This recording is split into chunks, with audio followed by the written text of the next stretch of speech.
there that day?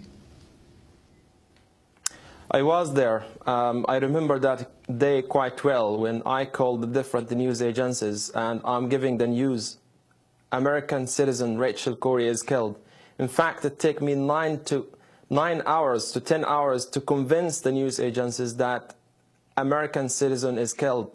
One of them I remember quite well in Ramallah, who said to me, come on, it can't be that Israel is that dumb to attack American citizen. This is impossible.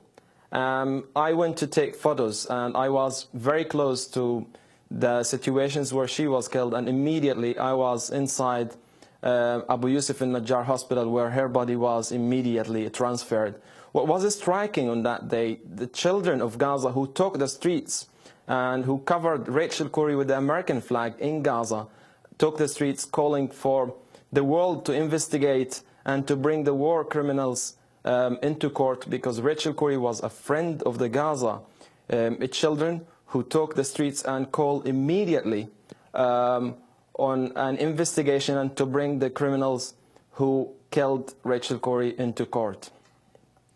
I'd like to ask Ayman Mojahedin, you are a journalist in Gaza, but not a Palestinian. Could you talk about the difficulties of being able to get out to the rest of the world, the news from Gaza?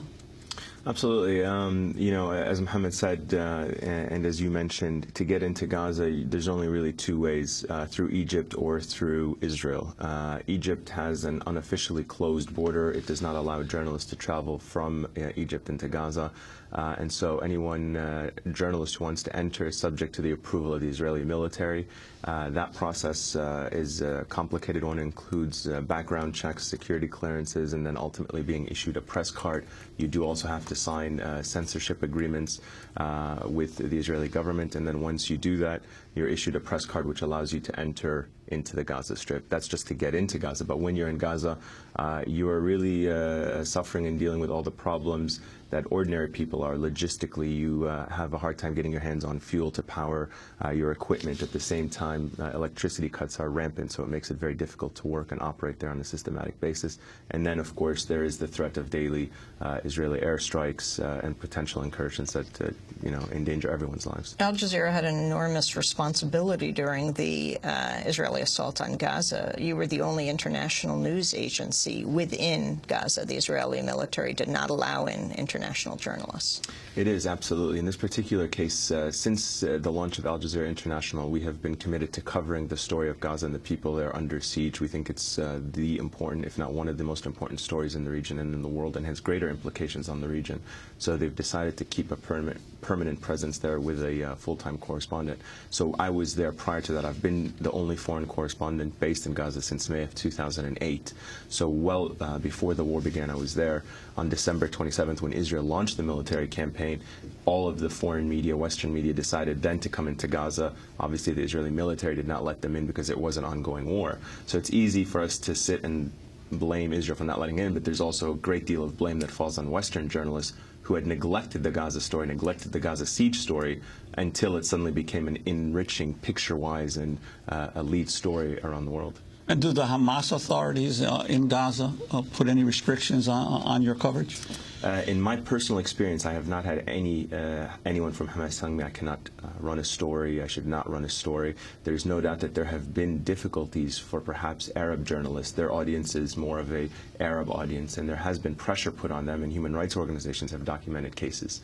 In my personal experience, I have not experienced it, but there has been growing criticism that Hamas has used that tactic to curb freedom of expression among journalists inside the Gaza Strip. Mohammed Ammar, as we wrap up, we're going to play part 2 online and continue this conversation after the show. But your final thoughts as you enter the United States for the first time in the last few years since you were beaten.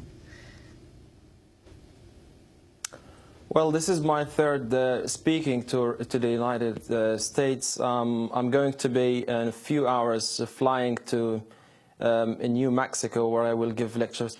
Being a journalist in the Gaza Strip is a quite difficult and different experience for a journalist who is Palestinian. It took me 6 months to renew a Palestinian passport. This is a Palestinian passport where it took me 6 months to renew it, When I went to the government in Gaza, Hamas government, and I asked them, I want to renew the passport, what they were telling me that they don't have ink for passports in the Gaza Strip. And of course, they don't have papers in some other periods. I talked to the Ramallah government, and it was very difficult. As it seems, there is a difficulty, no doubt, for Palestinian journalists covering the situations from the Gaza Strip to talk about all these difficulties and to cover the difficult things. It's very complicated that every side is trying to get you into their sides. And that makes it quite difficult. But I never had any difficulties with the Hamas government. We're going to have to leave it there, but we'll continue online at democracynow.org. Mohammed Omar and Ayman Mohideen, thank you very much for being with us. I'm Amy Goodman with Juan Gonzalez.